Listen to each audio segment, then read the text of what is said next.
Chris, tell us a little bit about yourself.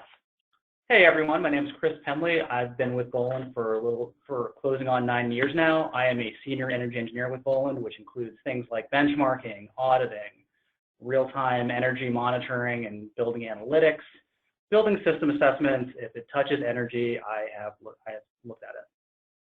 Great. Charlotte, I'm going to turn it back over to you, and why don't you kick off the conversation.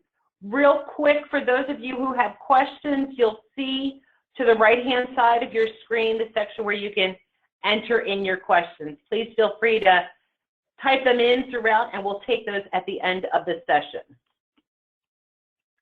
Okay, so let's get started. I am definitely excited to be here to discuss benchmarking with the team from Bolin. Our focus today is going to be on what benchmarking is, why it's important, and how it's done. There's a lot of conversations happening right now related to benchmarking requirements, but not a lot about what it is and what benefits it offers. We, as property managers, are always looking for ways to retain tenants, drop our operating costs, and keep our buildings competitive. In a market where so many buildings are adding a variety of amenities, how do those buildings without amenities recruit new tenants and keep their current ones? Let's be honest, not all buildings are going to introduce amenities, so competing with those that do can be difficult, but definitely not impossible with a little proactivity and creative thinking. Benchmarking is one really valuable tool in succeeding in that effort. We also have to remember as property managers that not all landlords have the same cash flow. So how do we implement benchmarking in all of our buildings? Cost is always a factor in everything we do. So in part of our conversation, we'll explore several cost-effective options to get ahead of the curve and set your building apart from the rest. So with that, James, what exactly is benchmarking? Yeah, so benchmarking is comparing one building's total energy consumption with that of the collection of buildings of similar type, use, and region. This energy benchmarking tells a building's owner if they are more or less efficient than a group of similar buildings. Okay. How exactly does it work? So benchmarking works by identifying measures of energy intensity and relating those measurements to normalized conditions. So normalizing energy consumption to account for energy factors such as weather provides a more meaningful comparison across similar buildings. Establishing the baseline necessary for measuring performance improvements. So Chris, maybe you can kind of give me a little bit more input on how energy benchmarking works. Yeah, so the way energy benchmarking works is simply comparing your energy usage through what typically is a common energy unit called kBTU to other building types. And the simplest and most straightforward way to do this is through comparing it to what's called the Commercial Energy Building Consumption Survey, CBECS. Fortunately, there's a tool, Energy Star's Portfolio Manager, which automatically does it for you. So that is by far the simplest and most effective way to do it, and that will give you a benchmarking result for pretty much every type of building. What if I can't get a rating? So an Energy Star rating is a 1 to 100 rating for most building types. So if you have an office, you can get a rating. If you actually have a data center now, you can get a rating. There are some building types, such as manufacturing, there's also a generic other type, which go figure covers everything else. And in those cases, you can get your kBTU per square foot per year. For those types of buildings, you may also want to look at comparing energy usage as a function of whatever your key performance indicators are. And those are going to vary by whatever building type you have, whatever, again, if you have a lab or if you have a manufacturing plant, how many things am I producing? Maybe that's something I care about. Maybe that's how I want to benchmark what I'm doing and comparing against it. So if you can't get a rating, there are still a bunch of different ways to obtain a benchmark. Okay. Can you talk a little bit about how you track your energy costs and conduct energy monitoring? Yeah. So the energy costs can be tracked by, there's there's several different ways. So like Chris had mentioned earlier, Freeway is through the Energy Star and their portfolio manager. Also, you can use manual tabulation or calculations, which is like an Excel spreadsheet. Those can be sometimes labor intensive. So there's actually services now that offer to tie into, connect with your utility providers and track that information for you and by generating reports and things along those lines. Up here you can kind of see there's a dashboard that with EnergyPrint that they work with your utility providers to gain all this information, compile it, and then they can actually compare you against other buildings in the area. So this is a really great tool for benchmarking. And then the other one actually gets more into the interval energy management, which Chris can kind of explain a little bit more. So the tools James talked about initially were mostly tools that compare kind of monthly utility usage. You get a utility bill from whatever utility providers you have. If you're in Montgomery County and you buy electricity from someone, you may get two different bills. But that's the level of information that a program like Portfolio Manager uses or that EnergyPrint would use. Once you get past that point, you can get to a little more detail. The other thing up on this slide is what's called Energy Optics, which uses interval meter data. Again, if you're in Montgomery County, you have a PEPCO smart meter. So what that does is that allows you to look at your energy usage on an interval basis over the course of the past year. And that's another easy way to helpfully identify potential areas of inefficiency. This is what I typically call a static tool. It always looks backwards. There are also a bunch of real-time energy monitoring options. So one of the ones that's currently up here right now is Trane's energy performance tool, and there are other tools available on the market. But this particular tool uses real-time energy data to essentially give you a bunch of different ways to look at how you're using energy within your building. This is a really great way to take a somewhat detailed dive into building operation and, more importantly, be able to realize energy savings. And obviously, different landlords have different levels of cash available to them. So how do these different options fit into my various budgets? So as we explained, you can start with the free options, which is Energy Star's Portfolio Manager or your Excel spreadsheets. Then you can go up from there. Would be something like EnergyPrint, which was shown on the original slide. And that usually has a pretty low entry fee, around $1,500 for a year. And then you can kind of grow up from there. It all is going to depend on the size of the building and exactly what the ownership is looking to achieve by benchmarking their building, and how much work and capital they're willing to put into it.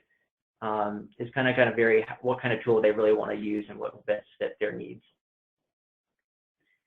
Okay, so let's talk a little bit about potential cost savings. So currently, most people will use traditional preventative maintenance to maintain their buildings. So on the screen here, we show what that kind of looks like. You take possession of a building, it's operating as it's designed to, everything runs as status quo. But over time, air filters get clogged. Somebody makes a change in the building automation system that isn't then changed back, and so it just over time you'll start to see that your energy usage starts climbing, and it's usually so slow that you don't even realize it in your bills.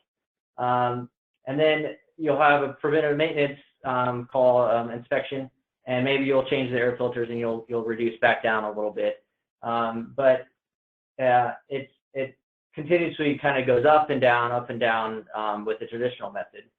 So if you start to do benchmarking, especially if you're doing something like EnergyPrint, where you're getting every month you get a track of what your utility consumption was, or real time, where you're at every 15 minutes potentially seeing what your energy consumption is. Then you can really start to dial down when you're starting to increase your utility consumption and resolve that problem before it drags out for months on end, which may not be until your next maintenance call is. So, by doing that, you'll start to see a cost avoidance savings by tracking your utility consumption.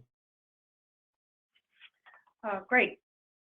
Changing gears just a little bit, I do want to also talk about how we can get to a point of benchmarking. We've talked before about an energy audit. Chris, can you explain a little bit about what an energy audit is and when I should do it and why I should do one? Okay, so an energy audit at its simplest level is a way to go through your building, identify how and where energy is being used, and then make changes to potentially improve on the energy usage profile of your building. The key there is to make sure you don't accidentally compromise the operation of the building. So for example, if my building has to be occupied from 8 a.m. to 5 p.m., I can't walk in and turn everything off because all of a sudden now I can't use my building anymore. So once you've gone through that basic, once you've kind of gone through that basic part, the next thing you'd want to do is identify, okay, what kind of buildings should I be looking at? And this will depend somewhat on what types of buildings you have, how many buildings you have. For example, if I'm in Charlotte's shoes, for example, and I have a half dozen buildings, and I have 3 buildings that consume $5 a square foot, and I have 3 buildings that consume $2 a square foot, I may want to look at doing energy audits at the buildings that consume $5 a square foot to begin with. Again, if I place myself in Charlotte's shoes and I have 6 buildings and they all consume $2.50 a square foot, I may want to look at kind of a different tool that maybe gives me a little more details. So something like the Energy Optics or Energy Manager tools that were shown before will help me to determine what kinds, where I may have potential energy inefficiencies and what particular kinds of buildings might make sense to do an audit. Okay. So we see here a little bit about some things that you look for when you're doing an energy audit. Can you explain, in addition to building systems, what are the other things that you look for?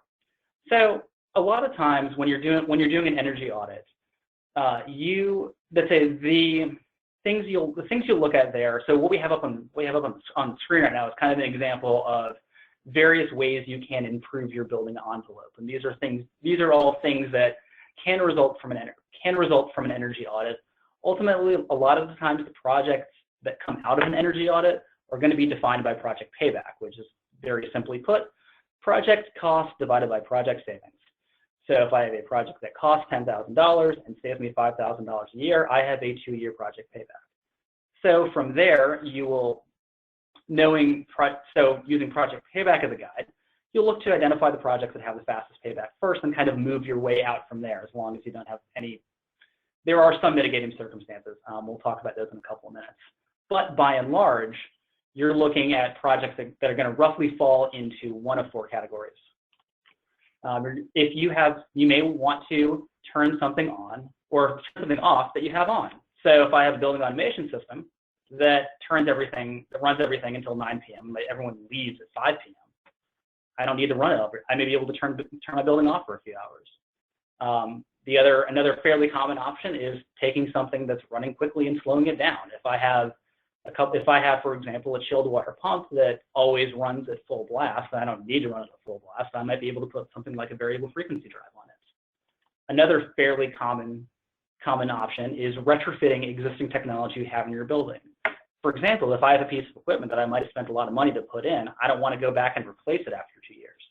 But there may be a change in technology that allows me to retrofit that piece of equipment and potentially obtain energy savings.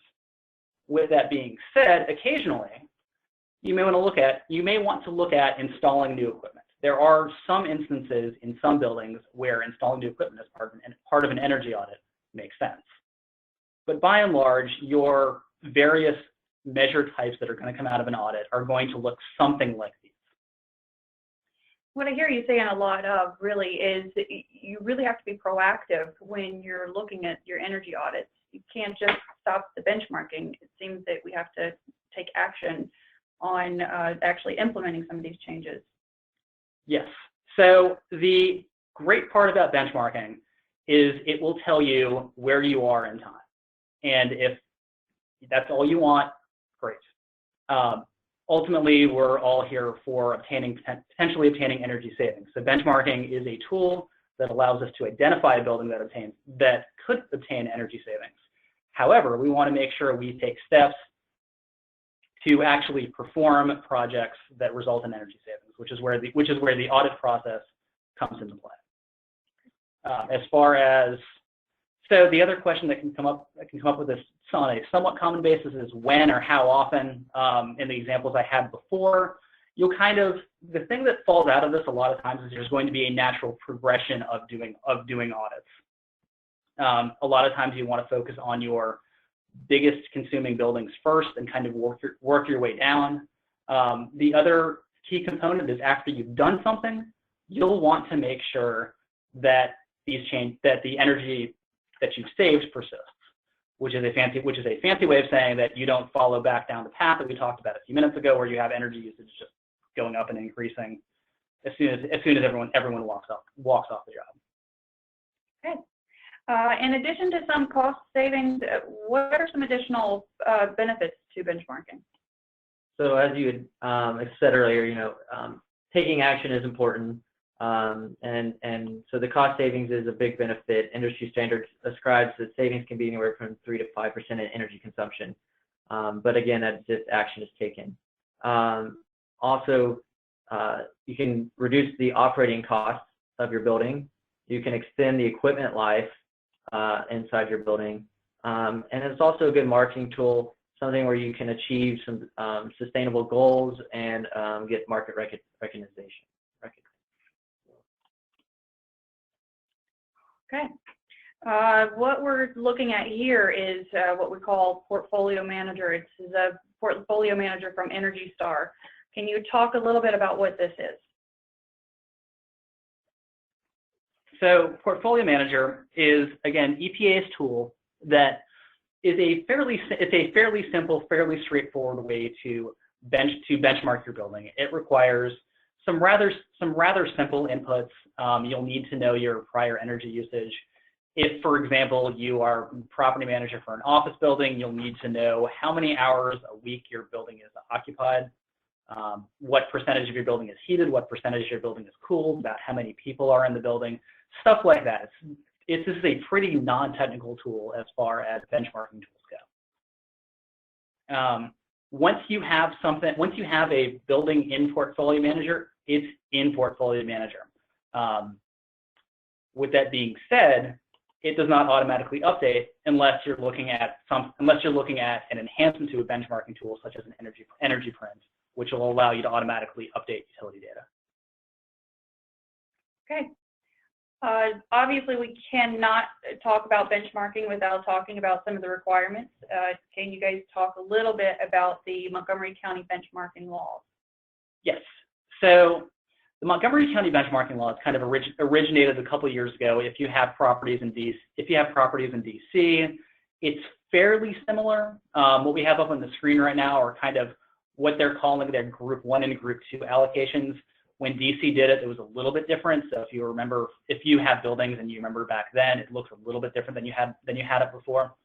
But the general idea is the same. You have to have a building in Portfolio Manager with utility usage that at least runs through the end of whatever date is, whatever the date up on the screen is. So for example, if you're in Group 1, if you have a 300,000 square foot building, you have to have energy usage in Portfolio Manager through the end of 2015. If you're in Group 2, you'll have to have energy usage in there through the end of 2016, which is fine because you don't have to actually disclose for your first time until June of 2017. There is one additional requirement that's not directly up on the screen, which is specific to Montgomery County. Every 3 years, your Energy Star inputs, which include both utility data and building data, will need to be verified by one of Montgomery County's approved verification people, which essentially looks like if you have someone who's CEM, they can do it. If you have someone who's PE, they can do it. There are specific listings as far as what those requirements, what the validation requirements are on Montgomery County's website. I would highly recommend taking a quick peek over there. But by and large, that's basically what it entails. The trickiest part by far is what I just talked about. Everything else is really straightforward. And obviously keep in mind that just because your building isn't required to benchmark doesn't mean that you shouldn't or can't go ahead and start now. It's only going to benefit you and your building in the long run by doing so. I think that's all the questions that we had. Karen, it looks like we may have had a couple questions come in. Sure, Charlotte. Let's take a look. Right now, we're going to wait for the questions to populate a little bit, but there are a couple here already that I think we can talk about. One is, can I replace capital equipment by doing an energy audit? You can look at replacing capital equipment by doing an energy audit. Typically speaking, it's going to depend on what the investment requirements for your specific building look like, which gets into the question of kind of how your company looks to finance or looks to fund projects. But if you're doing an energy audit and you are not looking at potentially replacing capital equipment, or at very least developing a plan to replace capital equipment. In this case, when I'm talking about capital equipment, I'm talking about things like chillers or rooftop units or things along those lines. You should be looking at the very least developing a plan to replace that equipment. I think that's a great answer. Looks like give it a second for a follow-up. So here's another question. I own a large portfolio of mid-sized buildings in Montgomery County. How do I start the whole energy benchmarking process? Charlotte, do you think, who would you call when you had an owner who had that question for you? Well, there are, obviously our friends from Boland here are experts in this field. So my first call would actually be to contact these guys and find out from them, again, what kind of solutions are available to those buildings. We did talk about a little bit of those today, but I think when you really get into the details and start looking at the portfolio as a whole and specifically to each building, this is where these guys excel and where we can work together on making sure that we are catching everything that we can in the most cost-effective way and try to make implement any changes or plans that we can moving forward. Great. Thanks, Charlotte. We've got another one. What if I don't have an automation system? How can I benchmark? So the good news is that you don't need a building automation system to benchmark your building. You just need utility data. If you are getting a utility bill from any utility provider, so if you're in Montgomery County, you're going to get at least one from Pepco, and you may get a second one depending on how you're buying power. That's all you need to be able to benchmark your building. The ability to benchmark your building does not tie directly into your ability, whether or not you have a building automation system. Great.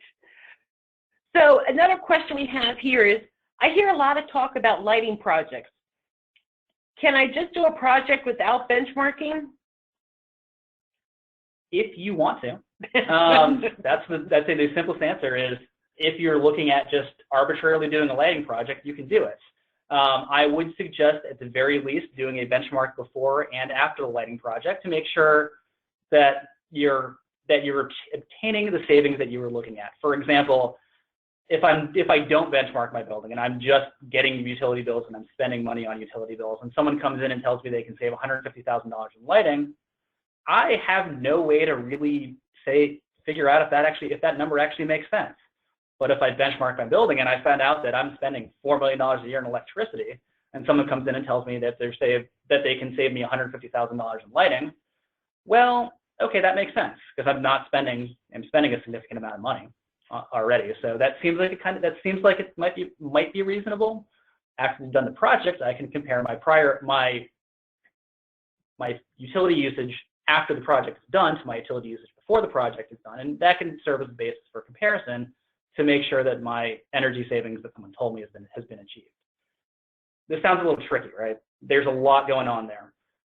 In a lot of cases, performing an energy audit will help you to determine whether or not a lighting project, possibly in conjunction with other things, might make sense. And the other factor that goes into something like that is project payback, right? We talked about that a little bit beforehand. Again, just as a quick reminder, if I'm spending $10,000 on a project and I say $5,000 a year, I have a project payback of 2 years. So if you do an audit, you'll basically prioritize by project payback.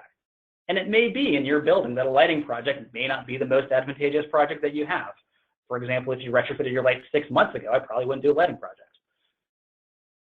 But if it's been 14 years, maybe a lighting project on its own might make sense. Is that? It's a little. I think that's great. Yeah. But if I have a building in Montgomery County and I don't have it benchmarked, what happens to me? Will the county come after me? One of the thoughts? Are there fines involved, or why in Montgomery? What happens in Montgomery County now? So in DC, just kind of as a basis for comparison, they didn't have an enforcement method for the first year or so of their project. After that, the way that would work is Montgomery County should look to send out a letter essentially saying, hey, you have not submitted your energy data by June 1st. Here is a period of compliance. If you miss that compliance, they have the ability to levy fines. Oh, they do have the ability to levy fines. Good to know. So all you building owners out there, make sure you're covered. What did you say, Charlotte? Definitely. I mean, look, there's definitely those buildings that are already required to do so, some that are coming up in 2017.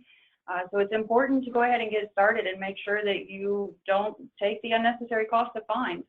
And part of the reason why I think this is an important conversation to focus on all buildings.